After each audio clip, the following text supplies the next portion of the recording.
Hi అండి. ఎలా ఉన్నారు? బాగున్నారా? నేను చాలా బాగున్నానండి. మీరు కూడా బాగుండాలని మనస్ఫూర్తిగా కోరుకుంటున్నాను. ఇంకా ఉగాది వ్లాగ్ చాలా లేట్ అయిపోయింది. ఎందుకంటే మొబైల్ నా చేతిలో ఉండట్లేదు. సో మొబైల్ లేట్గా నాకు దొరకడం వల్ల వీడియో లేట్గా పోస్ట్ చేస్తున్నాను. ఇంకా ఈ వీడియో విషయానికి వస్తే చూస్తుంటే చూడాలనిపిస్తుంది, వింటుంటే మాటలు వినాలనిపిస్తుంది. అంత అద్భుతంగా అయితే ఉంటుంది వ్లాగ్. తప్పకుండా స్కిప్ చేయకుండా చూడండి. కొత్తగా చూసేవాళ్ళు సబ్స్క్రైబ్ చేసి సపోర్ట్ చేయాలని మనస్ఫూర్తిగా కోరుకుంటున్నాను. ఇంకా ఈసారి మా ఇంట్లో ఉగాది అయితే చాలా బాగా జరిగిందండి. ఈసారి ఇంకెలాగంటే కోకిల రాగాలతోటి, పక్షుల కిలకిల రావాలతోటి అద్భుతంగా నేచర్ని ఎంజాయ్ చేస్తూ అయితే ఈసారి చాలా బాగా జరిగింది. ఉగాది అంటే ఇలాగే ఉండాలి అనిపించేలాగా జరిగింది. చూసారు కదా, ఇంటి ముందు వేప పువ్వు, ఇంటి ముందు మామిడి కాయలు, ఇంకా అవన్నీ తీసుకొని వచ్చి ఉగాది పచ్చడికి ప్రిపరేషన్ అయితే చేసుకుంటున్నాను. ఇంకా ఇంటి ముందు ఇలాగ చక్కగా రంగులతో అయితే ముగ్గులు వేసుకున్నాను. తులసిని చక్కగా అలంకరణ చేసుకొని, పువ్వులతో అలంకరణ చేసుకొని, దీపారాధన చేసుకొని ఇంకా చాలా అద్భుతంగా జరిగిందండి. ఉగాది అద్భుతంగానే ఉంటుంది. మన మనసు ఎలాగుంటుందో మన ఇల్లు అలాగుంటుంది. ఇల్లే వైకుంఠంగా అనిపించే ప్రతి ఇల్లాలికి చెప్పేది ఒకటి, ఎప్పుడైనా సరే కష్టాలు ఉంటూనే ఉంటాయి, నష్టాలు ఉంటూనే ఉంటుంది. ఇల్లు అన్నాక అసలు ఎటువంటి ప్రాబ్లం లేకుండా ఒక మిడిల్ క్లాస్ ఇల్లు అనేది అసలు ఉండనే ఉండదు. ఎన్ని ప్రాబ్లమ్స్ ఉన్నా సరే మనము శ్రీ మహాలక్ష్మి లాగానే కనబడాలి, ఉండాలి. పండగలకి పబ్బాలకి ఇంకా ఏంటంటే పుల్ల విరుపుగా వండుకుంటూ కలకలలాడుతూ ఉండకుండా అలాగే చేసుకోవద్దు. పండగలంటే ఏదైనా సరే ఇంట్లో మనము ఉండేదాన్ని బట్టే మనకి లక్ష్మీ కళ అని నేనైతే చెప్పాలనుకుంటున్నాను. ఎందుకంటే చాలామంది చాలా కామెంట్స్ అయితే వచ్చాయండి. అందులో ఒక కామెంట్ నాకు చాలా బాధ అనిపించింది. కాకపోతే ఈ వీడియోలో పోస్ట్ చేయట్లేదు, తప్పకుండా మీకు తెలియజేస్తాను. ఎందుకంటే చాలా కష్టాలు ఉంటాయండి. ప్రతి వారి ముఖ్యంగా ఆడవాళ్ళ జీవితం అనుకున్నట్టుగా అస్సలు ఉండదు, ఆర్థికంగా ఇబ్బందులు ఉంటాయి. ఆర్థికంగా బాగుంటే భర్త నుండి ఇబ్బందులు ఉంటాయి, భర్త బాగుంటే ఆర్థికంగా బాగుండకపోవడం, అంతా బాగుంటే పుట్టింటి వాళ్ళు అత్తింటి వాళ్ళు బాగుండకపోవడము, ఏదో ఒక సమస్యలు, ఏదో ఒక రకంగా అన్నీ బాగుంటే అనారోగ్య సమస్యలు, ఇంకేదో ఒకటి. మనసులో కలతలు లేని జీవితం అంటూ ఉండదు. ఆ కలతలు లేని జీవితం ఉంటే అది ఎక్కువ రోజులు ఉండదు. ఇదొకటి అర్థం చేసుకోవాలి. ఉగాది పచ్చడిలాగానే తీపి, ఒగరు, చేదు, కారము అన్నీ కలగలిపిందే జీవితం. అలాంటి జీవితాన్ని ఆనందంగా సంతోషంగా అనుభవించడానికి చూడాలి. ప్రతి వారి జీవితంలో గొప్ప గొప్ప వాళ్ళు జీవిత రహస్యాలను తెలుసుకుంటే ప్రతి ఒక్కరికి, గరికపాటి నరసింహారావుతో సహా ప్రతి ఒక్కరికి జీవితంలో ఒక్కసారైనా సరే చనిపోతే బాగుండు, ఈ జీవితం ఎందుకు అనిపించిన వాళ్ళే. కానీ దానిని దాటి ఎవరైతే వచ్చారో వాళ్ళు గొప్ప గొప్ప విజయాలను సాధించారు. అంతే, మన జీవితంలో అలాగా అనిపించని క్షణం అంటూ ఉండదు. ఎందుకు ఈ జీవితము అనేది కూడా అనిపిస్తుంది. ఇక్కడ చూసారు కదా, ఈ పువ్వు మేము ఉగాదికి పెడతామండి. ఇది ఏ పువ్వు అంటే దేవదారు పువ్వు అంటారు. సో ఈ పువ్వుని తోటి చక్కగా పందిర్లు వేస్తారు, తర్వాత పనిముట్లు పెడతారు. విశ్వకర్మ విశ్వబ్రాహ్మణ్స్ అయితే అలాగ చేసుకుంటూ ఉంటారు. సో అమ్మ వాళ్ళు అయితే అలాగ పందిరి వేసి ఈ పువ్వుతోటి గోగు పువ్వు తీసుకొచ్చి, దేవదారు పువ్వు తీసుకొచ్చి, ఇంకా ఈ పువ్వుతో పందిరి వేసి చక్కగా పనిముట్లు, పుస్తకాలు అన్నీ పెట్టి ఉగాది రోజు చక్కగా నైవేద్యాలు పెట్టి 3 రోజులు, అమావాస్య తర్వాత పాడ్యమి రోజు వచ్చే ఉగాది, తర్వాత మరుసటి రోజు దేవుణ్ణి ఎత్తుకోవడము ఇలాగ చేస్తూ ఉంటారు. ఇంకా నేను విషయానికి వస్తే ఇంకా అత్తింటి వాళ్ళది పుట్టింటి వాళ్ళది అన్నీ కలిపి పూజలు ఉంటాయి కాబట్టి ఇంకా పువ్వు తీసుకొని వచ్చైతే ఇంక ఇలాగా తిరుమంజనం చేసిన తర్వాత అయితే పెడుతూ ఉంటాను. ఈసారి అలాగ దొరకలేదు. సో ఉగాది రోజే ఈ పువ్వుని పెట్టుకుంటున్నాను. ఇంకా తులసి కోటలో గుమ్మాల దగ్గర చక్కగా మామిడి తోరణాలు కట్టి వేప పువ్వుతో అలంకరణ చేసుకొని కొత్త సంవత్సరాన్ని కొత్తగా స్వీకరించాలి. అది ఎలాగున్నా సరే మన జీవితంలో భగవంతుడు అనేవాడు తప్పకుండా ఉంటాడు. ఆయన మనకి ఎటువంటి పెద్ద ఆపదలు, కష్టాలు వస్తే అవి తొలగిపోయేలాగా చేసి మనకు శ్రీరామ లక్ష రాగా ఉంటాడు అనే నమ్మకము, దృఢమైన విశ్వాసము ఉండాలి. దానికి తగ్గట్లుగా కూడా మనం ఉండాలి, కలకలలాడుతూ ఉండాలి. ఉన్నది ఏదైనా సరే, ఉన్న 4 చీరలైనా సరే చక్కగా లక్ష్మీ కళలాగా కట్టుకోవాలి. ఉన్నంతలో ఆనందంగా సంతోషంగా నవ్వుకుంటూ ఉండాలి. బాధలు ఉంటూ ఉంటాయి.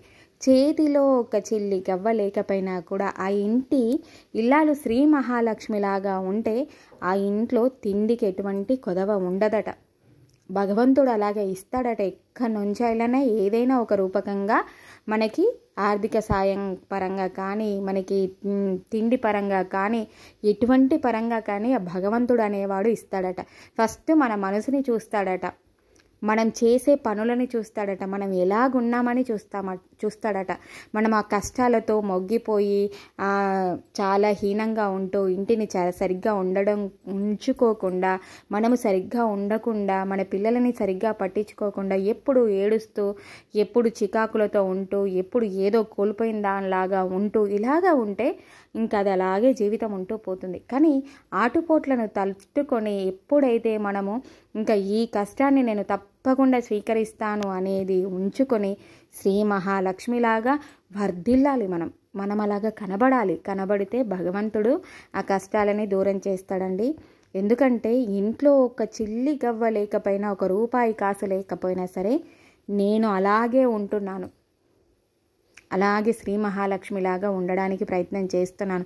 భగవంతుడు తప్పకుండా ఇప్పటి వరకు ఎన్ని కష్టాలు ఉన్నా, ఎన్ని ఇబ్బందులు ఉన్నా, నా పిల్లలకి, నా భర్తకి ఏంటంటే తినడానికి ఎటువంటి కొదవ లేకుండా ఆ భగవంతుడు ఎన్ని కష్టాలు వచ్చినా, ఎన్ని ఒడిదుడుకులు వచ్చినా బయట పడేస్తున్నాడు. అంటే మనము ఉండేదాన్ని బట్టే ఉంటుంది. అందుకే ఏ ఉగాది రోజైనా సరే, ఏ రాశులు అయినా సరే, ఏ రాశి ఫలాలైనా ఏవి ఎలాగున్నా సరే, మనము నడిచే నడక, మన దారే మన జీవితాన్ని నిర్ణయిస్తుంది. ఇది మాత్రం గుర్తుంచుకోవాలి. ఆటుపోట్లని ఎదుర్కోవాలి. ఇంక ఇలాగైతే చక్కగా ఉగాది పచ్చడను అన్ని రుచులతో తయారు చేసి భగవంతుడికి చక్కగా పువ్వులతో, ఇంకా అందమైన పువ్వులు, రకరకాల పువ్వులని కోసుకొచ్చి అర్చన చేసుకొని దీపారాధన చేసి, ఇంక ఎలాగంటే కలకలలాడిపోయింది అనుకోండి, ఇల్లంతా ఒక వైభవంగా అనిపిస్తుంది. ప్రతి పండగకి ఇలాగే చేసుకుంటానండి. ఇంకా భగవంతుడు ఏం కోరుకుంటాడు? చక్కని పువ్వులు, చక్కని అలంకరణ, పసుపు కుంకుమలతో నిండుగా అలంకరణ చేసి ఒక దీపం పెట్టి ధూపం సాంబ్రాణి వేయంగానే గొప్ప కళ, లక్ష్మీ కళ వచ్చేస్తుంది, నిండుదనం వచ్చేస్తుంది. ఆయనకి కావలసింది అదే. మనకి కూడా మంచి జరుగుతుంది. ఇలాగే ఉండాలి, ఇలాగే చేసుకోవాలి అండి ప్రతిదీ. ఇంకా కష్టాలంటూ ఉంటూ ఉంటాయి. ఎందుకంటే నాకు చాలా బాధ అనిపించింది. అంటే జీవితంలో చనిపోవాలి అనిపించే రోజు లేకుండా ఎవరు ఉండరు. అలాంటి కష్టాలు ఇస్తాడు భగవంతుడు. ఇగో అమ్మవారు చూసారా ఎంత కలగా ఉందో. ఇంకా ఈసారి అయితే ఇలాగ చక్కగా అలంకరణ చేసి అయితే పెట్టుకున్నానండి. నా మనసుకి ఎలాగ అనిపిస్తే అలాగ నా దేవతలను పెట్టుకుంటాను. ఇంకా నాకు ఎలాగంటే ఈ విగ్రహాలు కానీ, ఫోటోలు కానీ ప్రతి ఒక్కటి నా పూజా మందిరంలో ఉన్నవన్నీ నాకు తరతరాల నుంచి వచ్చినవి ఆ భగవంతుడు ప్రసాదించాడు. ఇంకా మా పెద్దవాళ్ళ రూపకంగా అవి నాకు శ్రీరామ లక్షలాగా ఉంటాయి నా పిల్లలకి అని నేను అనుకుంటాను నా ఇంటికి. ఇంకా వాటిని అయితే ఎప్పుడు కలకలలాడుతూ, అమ్మవారిని కలకలలాడుతూ ఉండేలాగా చూసుకుంటాను.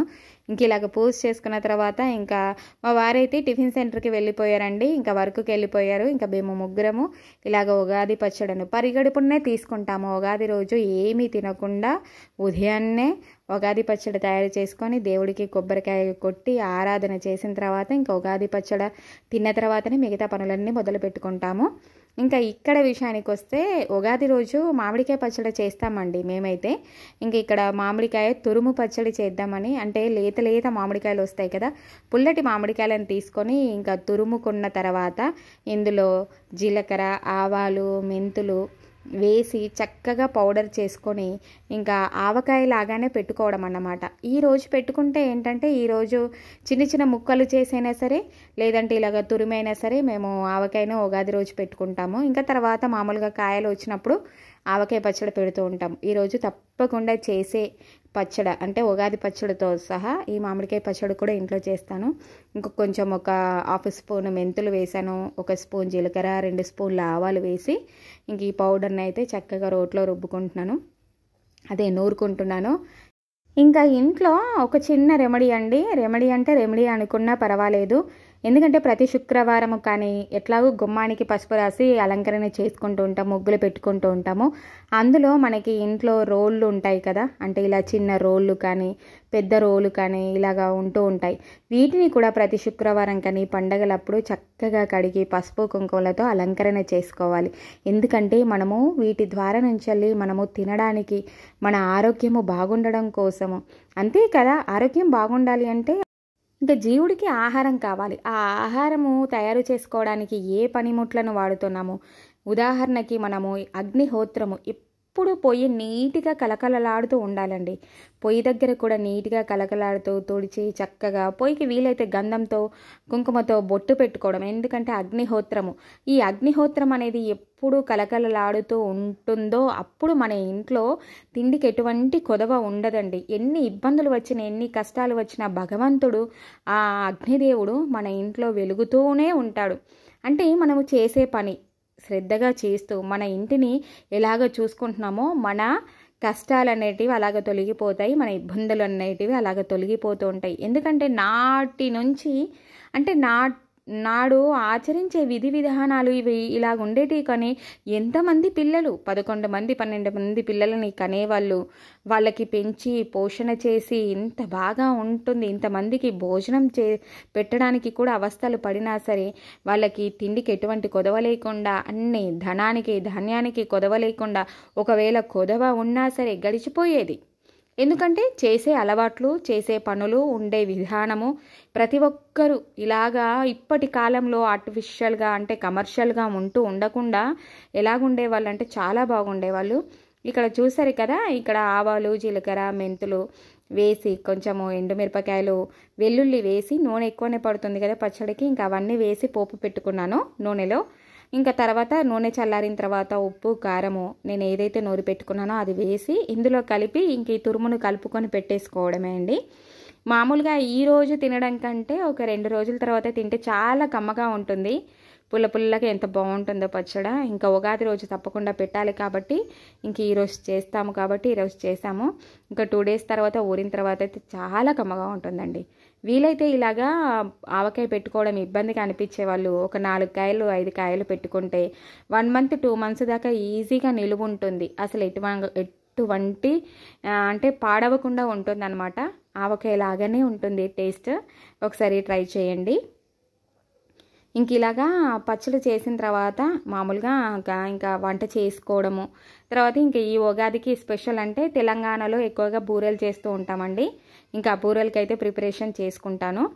ఇంక ఇలాగా వంట పనులు చేసుకుంటూ పిల్లలతో మాట్లాడుకుంటూ చాలా బాగా జరుగుతుందండి ఉగాది అని చెప్పాలి.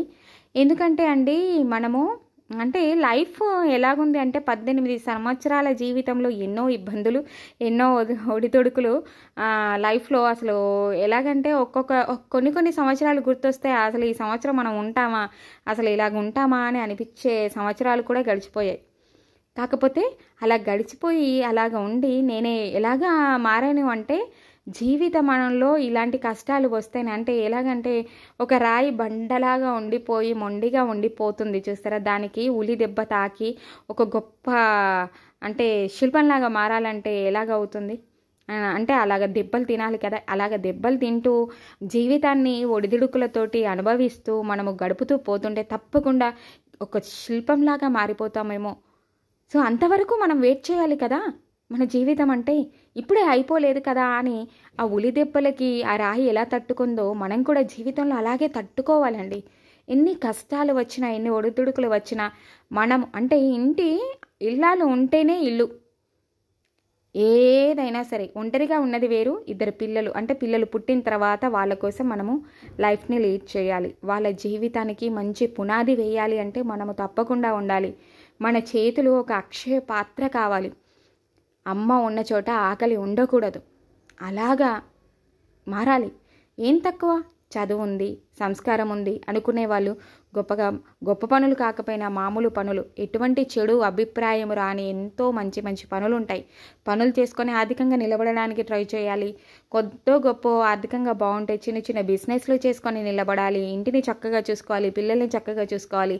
ఇంకా ఎలాగా అంటే నేను చెప్పేది ఏమని చెప్పాలనుకుంటున్నానంటే అండి, జీవితంలో ఒక ఆడపిల్ల బయటికంటే పుట్టింటి నుంచి వెళ్ళి పెళ్లి చేసుకొని వచ్చిందంటే ఆ ఇంటికి అసలు ఎటువంటి ఆశ లేకుండా ఉండాలి. తన కాళ్ళ మీద తను నిలబడగలగననే ధైర్యాన్ని ఇవ్వాలి. అసలు వెళ్ళకూడదు. ఇల్లు అంటే భర్త పిల్లలే తనకి సర్వస్వం. ఆ ఇంట్లో కూడా ఆ భర్త సరిగ్గా లేడనుకోండి, బాగా లేదనుకోండి పరిస్థితులు, తనే అన్నీ కావాలి. తనే అన్నీ అయ్యి ఒక పోరాటంలాగా జీవితాన్ని మార్చుకొని సెల్ఫ్ కాన్ఫిడెన్స్ డెవలప్ చేసుకొని మనము ధైర్యాన్ని చెప్పుకుంటూ మనము ఉంటేనే నలుగురు ఉంటారు అంటే ఇల్లు బాగుంటుంది అనే ధైర్యాన్ని ఓపికని తెచ్చుకోవాలి. ఒకప్పుడు చదువుకోలేదండి ప్రతి ఇల్లాలు, కానీ ఇలాంటి గొప్ప గొప్ప విషయాలను తెలుసుకొని జీవితాన్ని లీడ్ చేశారు కాబట్టి సో వాళ్ళు ఇంతమందిని పెంచగలిగారు. ఎంత గొప్ప గొప్ప జీవితాలని గొప్ప గొప్ప ఉద్యోగాలు చేసే వాళ్ళని తయారు చేయగలిగారు, మేధావులను తయారు చేయగలిగారు. మనం చేయలేమా? ఎందుకంటే ఇప్పుడున్న ఆర్టిఫిషియల్ కమర్షియల్ థింగ్స్కి ఇంపార్టెన్స్ ఇస్తూ వేరే వాళ్ళ జీవితంతో పోల్చుకుంటూ మన జీవితం బాగాలేదు అనుకుంటూ అలా కాకుండా మీ జీవితాన్ని ఒక కొత్త కోణంలో మర్చుకోవడానికి మీరు గొప్పగా ఉండడానికి ట్రై చేయండి. తప్పకుండా జీవితం అనేది బాగుంటుంది. నేనైతే ఇది చెప్పాలనుకున్నాను, ఎందుకంటే నా లైఫ్లో నేను ఆలోచించేది అదేనండి. నాకు ఎలా ఉన్నా ఏది ఉన్నా సరే నేను చాలా హ్యాపీగా ఉండడానికి ట్రై చేస్తాను. ఇంక ఇలాగైతే చక్కగా బూరెలు చేశాను, ఏమేమి వంటలు చేస్తానో చూపిస్తాను రండి. ఇంక ఇలాగైతే చక్కగా ఇంకా పచ్చడి చేశాం కదా, మామిడికాయ తురుము పచ్చడి కమ్మగా వాసన వస్తుందండి. తర్వాత టమాటా పప్పు చేశాను, కొత్త చింతకాయ వస్తుంది కదా, చింతకాయతో చారు చేశాను, వేడివేడి అన్నము, పెరుగు, బూరెలు. ఇంకా ఇవి ఉగాది రోజు మేము చేసుకునే వంటలు. ఇంక ఇలాగైతే ఉగాది సెలబ్రేషన్స్ అయితే జరిగాయండి. అందరూ చాలా హ్యాపీగా ఉండాలని మనస్ఫూర్తిగా కోరుకుంటానండి. నా సబ్స్క్రైబర్సే కానీ ఎవరైనా సరే ఆడవాళ్ళు ధైర్యంగా ఉంటేనే ఇల్లు బాగుంటుంది. ఎన్ని కష్టాలు వచ్చినా సీతలాగా బాధ్యతతో పోరాటం చేయాలి, శ్రీ మహాలక్ష్మిలాగా ఉండాలి ప్రతి ఇల్లాలు అని మనస్ఫూర్తిగా కోరుకుంటున్నాను. ఈ వ్లాగ్ మీకు ఎలాగనిపించిందో తప్పకుండా కామెంట్ రూపంలో తెలియజేయండి. మరొక మంచి వీడియోతో కలుసుకుందామండి. అందరూ ఈ ఉగాది ఈ సంవత్సరం ఆయురారోగ్యాలతో ఉండాలని మనస్ఫూర్తిగా కోరుకుంటూ thank you for watching. Bye bye.